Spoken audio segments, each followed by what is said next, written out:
All right, so we are in part 2 of Luke 22. And today I'm just going to talk to you mostly about the denial from Peter, right? Peter denies Christ. And what does that look like? How does that affect our lives? What can we learn and take away from that as people who follow Christ and yet deny him sometimes? Did we fail? Can we turn back? What does that look like for Jesus? So stick with me, guys. Read chapter 22, and I will see you guys in a minute.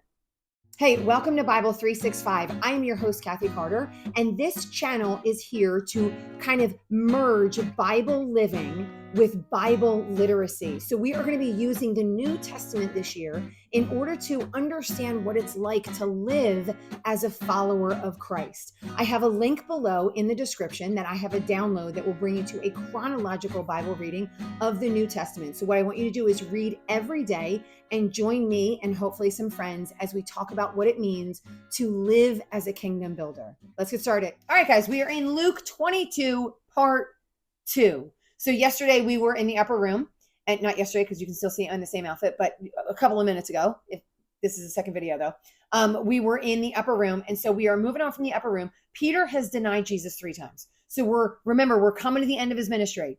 He has taught, he has lived, he has loved, he has glorified the Lord. He has healed. He has done all these things.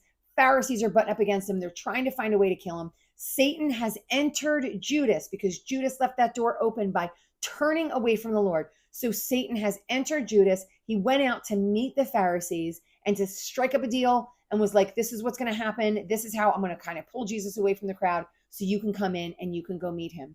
And so this is where we find ourselves today. So I'm starting today in it's chapter 22, and we're in verse 35. So they're in the upper room. Judas has left.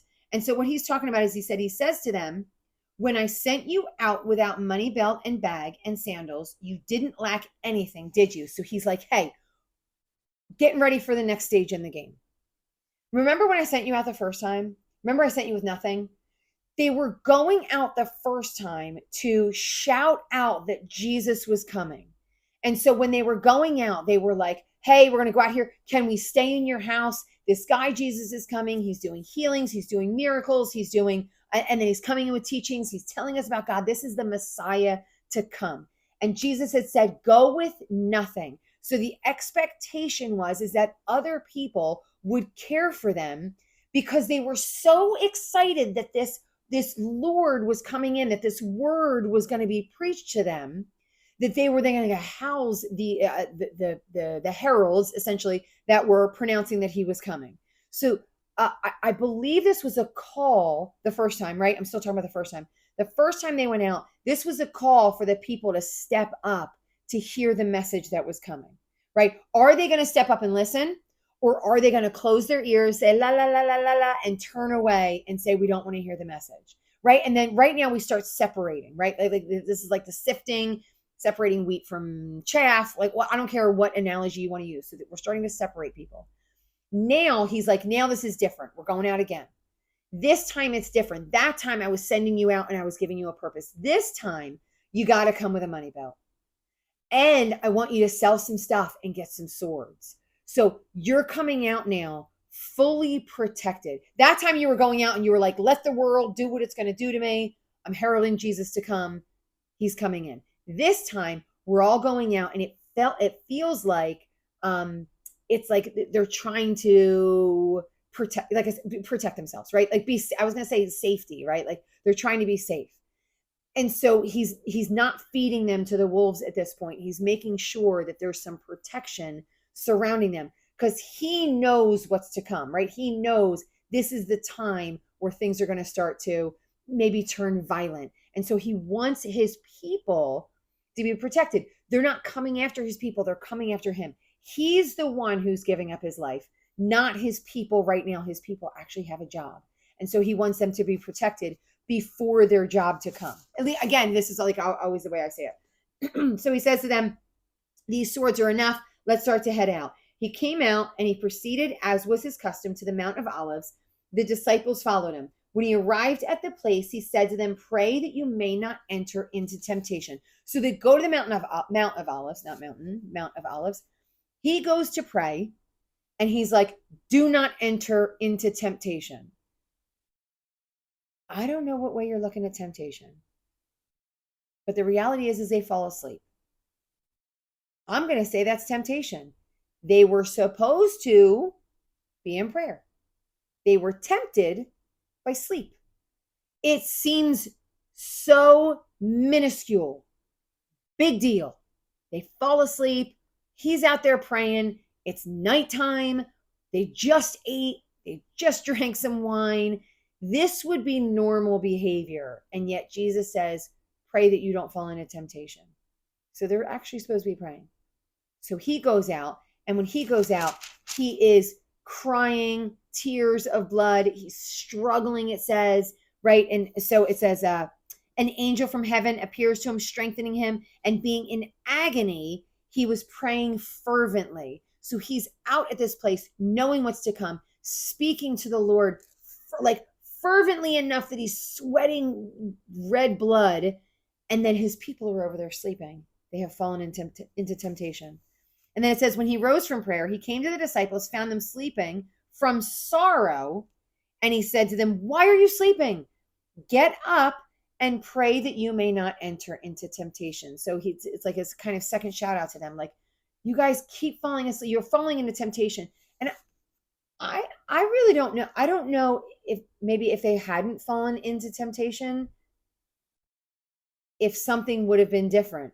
But they did. The reality is they did fall into temptation. And so again, I'm going to say this is a shout out to us about the idea of being aware, right? Like being aware of what Jesus is giving to us and how easy it is to be tempted. And it really is. And I know I told that story about the apple cake not that long ago, and how I was tempted into the apple cake, even though I was sick and I knew it wasn't going to be good for me. And yet I was tempted. And it wasn't a big story. I wasn't tempted to murder. I wasn't tempted to cheat. I wasn't tempted to steal. I wasn't tempted to hurt, yell, scream, curse, harm someone.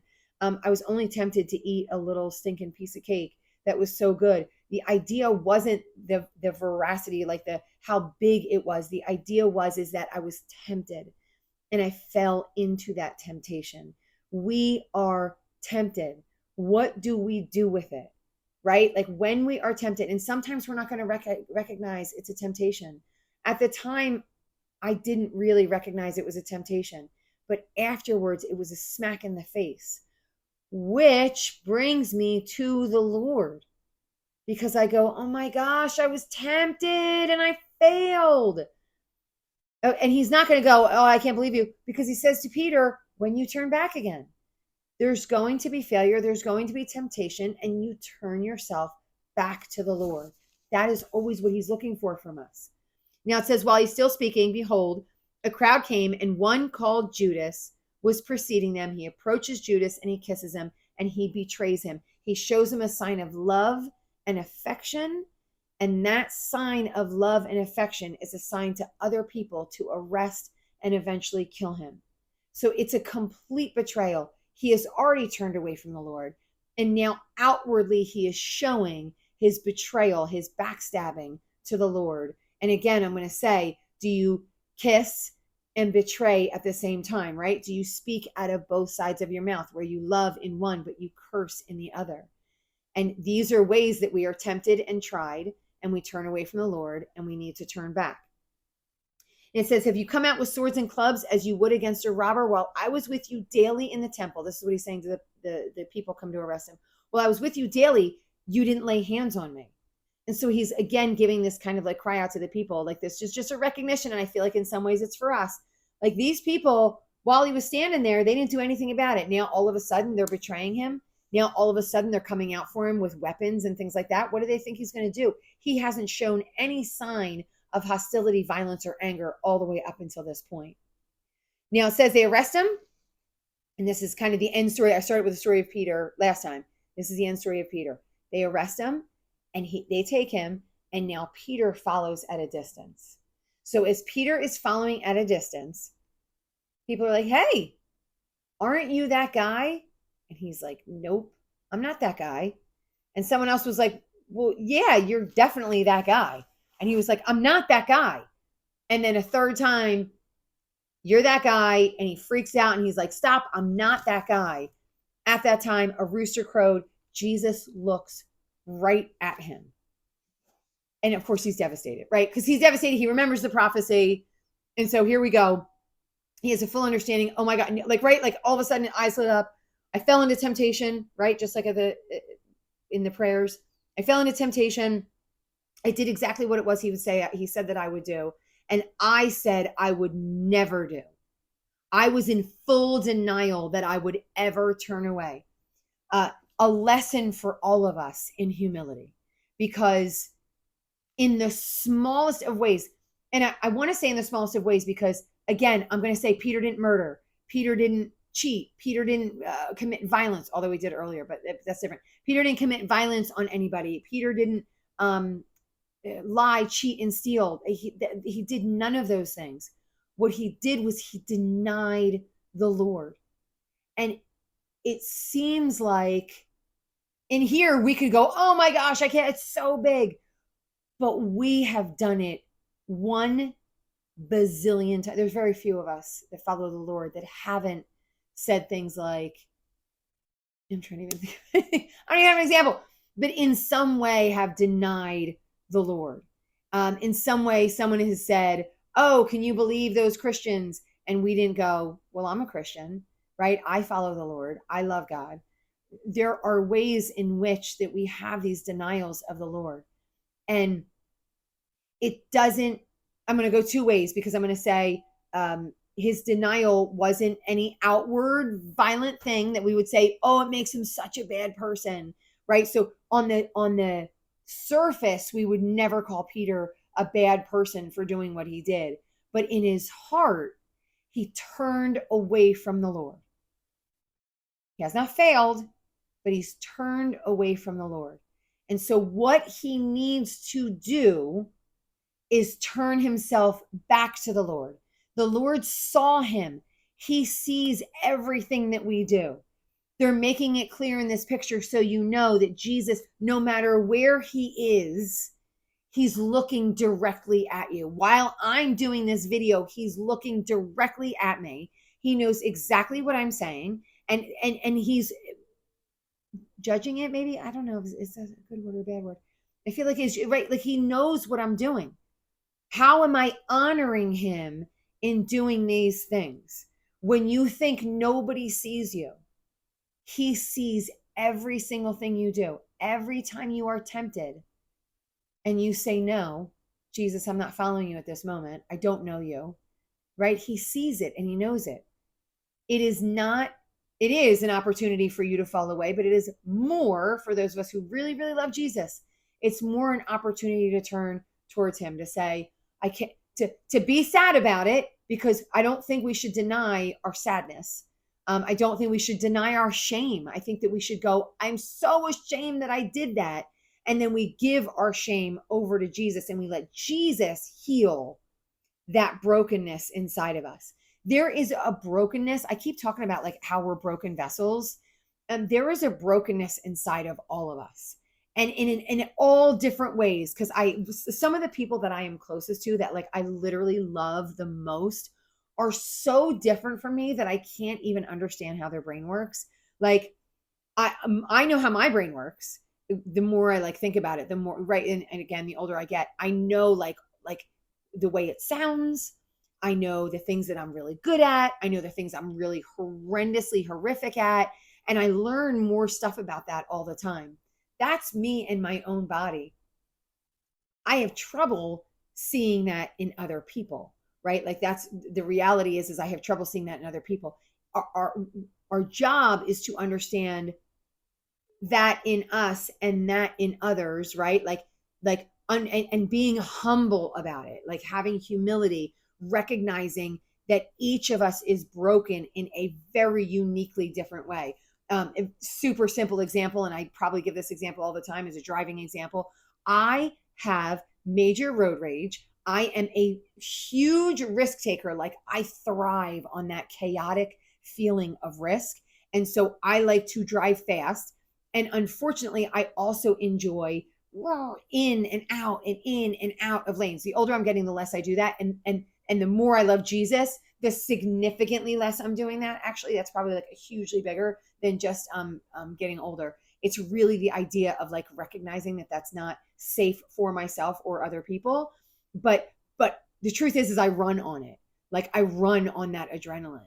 Like if I could be on that, of course I can't think of what it's called, but on that road where there is no speed limit, like I would love it. But I would love more being able to cut in and out of other cars, right? Like being able to edge out by just a couple of millimeters and then cut back over. And I know it probably sounds crazy to some of you, but that gives me adrenaline. It gives me excitement. It makes me feel powerful. I really like that. That's my broken vesselness. And I have to understand, like, there are other people who are like, I can't believe that you do that. And they get so angry at me, not recognizing that I get joy from it because they think it's crazy. Because they're like, I'm terrified when somebody cuts me off. Right. But those who drive slow in front of me, especially if they're like in the left-hand lane, and then they're right next to another car and they're doing like 2 miles over the speed limit, I'm like, get over on another side of the road before I cut you out. So they give me rage when I know I give them rage. And so it's just a dynamic that we're all broken in very, very different ways. Can you recognize that? Can you bring that to the table, right? And understand this is what the Lord is always showing us. This is what the Lord is showing Peter. Peter, you're broken in this area. I told you were going to break. You broke. And now you need to turn back to me. And when you turn back to me, you better bring your brothers with you because your brothers are going to go through the same thing. It's not going to look exactly the same, but you're going to go, hey guys, I did this too. Have you ever realized how much your brokenness can help other people? It's not a matter of competition. Oh, you did this. I did this too. It's a matter of, I know that this is so hard for you. I went through it, you guys. I went through it, sharing some of your demons that Jesus has healed you of, or that you still struggle through with the power of the Lord. Those are things that can not just bring people joy, but bring people peace and comfort. And that is why you are in their life. That is why Jesus put us together, because this is what we're supposed to be doing with each other. That's what Peter is going to do for his brothers. And that's what Jesus did for Peter to enable him to do it. Okay, then we move down into, because he denies Christ. And then it says, and now the men who were holding Jesus in custody were mocking him, beating him, making fun of him, telling him to prophesy, shaming him, embarrassing him. It says, and then it was the day the council of the elders of the people assembled everybody, and they said, tell us who you are. And he goes, but if I tell you, you're not going to believe me. And then he tells them, and they don't believe him. So it's like a self-fulfilling prophecy. They're like, tell us who you are. And he's like, okay, I'm Jesus. I'm going to tell you, you're not going to believe me. And they're like, okay, who are you? I'm Jesus. I'm the Son of the Lord. I'm God. And they're like, how dare you? I don't believe you. So once he tells them that he is the one, the Son of God, and they say they don't believe him, then they say they have no more need of any other things because they've heard it directly from his own mouth. And again, I've said this a bazillion times, but because they've heard it from his own mouth, they believe that he is the Son of God, that he openly admitted he is the Son of God. He is God. He is the Messiah. And this is why they are putting him to death, because they believe that that was what he said. So we're going to finish this up, go into chapter 23 next time. If you like this, I want you to like, share, and subscribe to the channel and keep reading. See you guys next time.